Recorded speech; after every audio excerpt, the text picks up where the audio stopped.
ஓம் சைராம். நல்லது நினைப்போம், நல்லது நடக்கும். 48 நாள் தவத்தில் இன்னைக்கு நம்ம 23வது நாளில் இருக்கோம். நேற்றைய பதிவு உங்கள் எல்லாருக்கும் ஞாபகம் இருக்கும்னு நினைக்கிறேன். திரிவிக்ரம பாரதியோட சந்தேகம். அதாவது ஒரு சன்னியாசி இந்த மாதிரி ராஜாவோட உபசரிப்போட தங்கி இருக்காரு, இதெல்லாம் நல்லதா? இவர் தம்பட்டம் அடிக்கிறாரா? அந்த டம்பீகர் இதெல்லாம், அந்த தம்பட்டம் அடிக்கிறது இதெல்லாம் செய்யலாமா? அந்த மாதிரியான ஒரு கேள்வியெல்லாம் அவருக்கு இருந்தது. அதற்கான விளக்கம் நேத்தி அவருக்கு கொடுக்கப்பட்டது. சுவாமிகள் உணர்த்தினார். அவர் யாரு, எப்படிப்பட்டவர், எதுக்காக அங்கே தங்கியிருக்காரு, இது எல்லாத்தையும் திரிவிக்ரம பாரதி புரிஞ்சுக்கிட்டாரு. மேலும் என்ன நடந்தது அப்படின்னு நாமத்தாரகன் தெரிந்து கொள்வதற்கு மிக மிக ஆவலோடு நம்மள மாதிரி சித்தமுனிவரை பார்த்து கேட்கிறாரு. சித்தமுனிவர் சொல்ல ஆரம்பிக்கிறாரு. முன்பு ஒரு காலத்தில் வைடூரிய நகரத்தை ஒரு முகமதிய மன்னர் ஆண்டு கொண்டு இருந்தார். வைடூரிய நகரத்தை முகமதிய மன்னர் ஆண்டு கொண்டு இருக்காரு. அந்த முகமதிய மன்னர் பார்த்தீங்க அப்படின்னா இந்த பிராமணர்கள், ஹிந்துக்கள் இவங்க மேல வெறுப்பை கொண்டிருக்கவர். அவர் பார்த்தீங்கன்னா வெறுப்பு, ரொம்ப வெறுப்பு, அவமானப்படுத்தணும், அசிங்கப்படுத்தணும், அந்த மாதிரியான ஒரு எண்ணம் கொண்டவர். அவர் தன்னோட அரசவையில அடிக்கடி ஒரு விஷயத்த பண்ணுவார். அதாவது வேதம் தெரிந்தவங்கலாம் உங்களோட வேதத்தோட அர்த்தங்கள்லாம் என்கிட்ட சொன்னீங்க அப்படின்னா உங்களுக்கு பணம் கொடுப்பேன், பரிசு கொடுப்பேன் அப்படின்னு அறிவிப்பார். ஒரு சில பண்டிதர்களும் வருவாங்க. ஆனால் பெரும்பாலான பண்டிதர்கள் என்ன பண்ணுவாங்க, இது பொருட்படுத்த மாட்டாங்க. ஏன்னா இவர் நம்மளை கூப்பிட்டு அசிங்கப்படுத்துவார். தேவையில்லாத கேள்விகள், நம்மளோட வேதத்தை பற்றி அர்த்தங்கள் கேட்குறேங்கிற பேரில் அதை பற்றி தப்பாக பேசுறது, அதுக்கப்புறம் பணம் கொடுத்து நம்மளையும் அசிங்கப்படுத்துவார் அப்படின்னு சொல்லிட்டு நிறைய பேர் புறக்கணிச்சிருவாங்க, போக மாட்டாங்க. ஆனால் ஒரு சில பேர் போவாங்க. அவங்கக்கிட்ட ஒரு சில கேள்விகள்லாம் கேட்பார் இவர். அதாவது எந்த மாதிரினா, நீங்களாம் யாகங்கள்லாம் வளர்க்குறீங்க, அப்போல்லாம் ஜந்துக்கள்லாம் பலியாகும். அதாவது நுண்ணுயிரிகள், இந்த ஜந்துக்கள்லாம் பலியாகும். இந்த யாகங்கள்லாம் வளர்க்கும் போது சிறு சிறு பூச்சிகள், இந்த மாதிரியான விஷயங்கள் கூட அது பலியாகலாம். அப்படி இருக்கும்போது எங்களை மட்டும் நீங்கள் உயிர்களை கொல்றீங்க, அதாவது இவங்க மாமிசம் சாப்பிட்றது அதெல்லாம் சொல்கிறார் அவர். எங்களை மட்டும் நீங்கள் குறை சொல்கிறீங்க அப்படி இப்படின்னு இந்த மாதிரிலாம் ஏதாவது ஏடா கூடமாக ஏதாவது பேசி அதுக்கப்புறம் அவங்களுக்கு பணமும் கொடுத்து பரிசுகளும் கொடுப்பாரு. அதாவது வஞ்ச புகழ்ச்சி அணி மாதிரி செய்வார்னு வச்சுக்கோங்க. இப்படி இருக்கும்போது அவங்க நாட்டுக்கும் பக்கத்து நாட்டிலேருந்து ஒரு 2 பேர் வராங்க. இவங்க பார்த்தீங்கன்னா அதுக்கு மேலே ஒரு கிருத்திரவம் பிடிச்சவங்கன்னு தான் சொல்லணும். இவங்க 2 பேர் பிராமணர்கள், 2 பேர். இவங்க 2 பேருக்கும் என்ன வேலைனா தலகணம் அதிகம். ரொம்ப படிச்சுட்டோம், வேத சாஸ்திரங்கள்லாம் கற்று அறிஞ்ச நம்மளை யாராலையும் ஜெயிக்க முடியாது, இந்த வேதங்கள் விளக்கங்கள்லாம் நம்மளை விட யாராலையும் கொடுக்க முடியாது அப்படின்னு கர்வம், தலைகணம். அந்த தலைகணம் ஒரு அளவுக்கு மேலே ஆனதுனால இவங்க ஓவர் ஆட்டம் போட ஆரம்பிச்சிட்டாங்க. ஓவர் ஆட்டம்.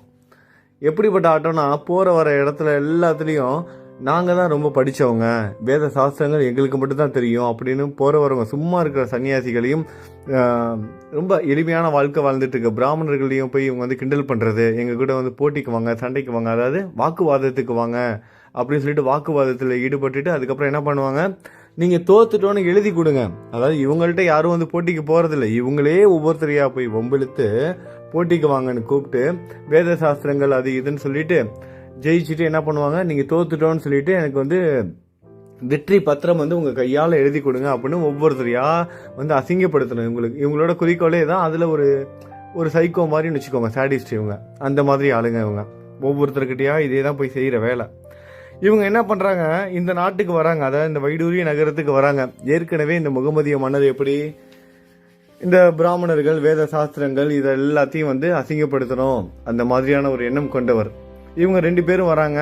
மன்னரை பார்க்குறாங்க. பார்த்து சொல்கிறாங்க, நாங்கள் இந்த மாதிரிலாம் வேத சாஸ்திரங்களை நல்லா படித்தவங்க, நீங்கள் உங்களோட அரசவையில் இந்த மாதிரிலாம் நடக்கும், இந்த மாதிரி வேத சாஸ்திரங்களுக்கு விளக்கங்கள்லாம் கொடுத்தா நீங்கள் பரிசுகள்லாம் கொடுப்பீங்கன்னு சொல்லுவாங்க. நாங்கள் அதுக்காக தான் வந்திருக்கோம். அது மட்டும் இல்லாமல் உங்களோட அரசவையில் உங்கள் நாட்டில் இருக்கிற பண்டிதர்கள்கிட்டையும், அதாவது வேதங்கள் படித்தவங்ககிட்டையும் நாங்கள் போட்டி போட விரும்புகிறோம், அதாவது வாதாட விரும்புகிறோம்.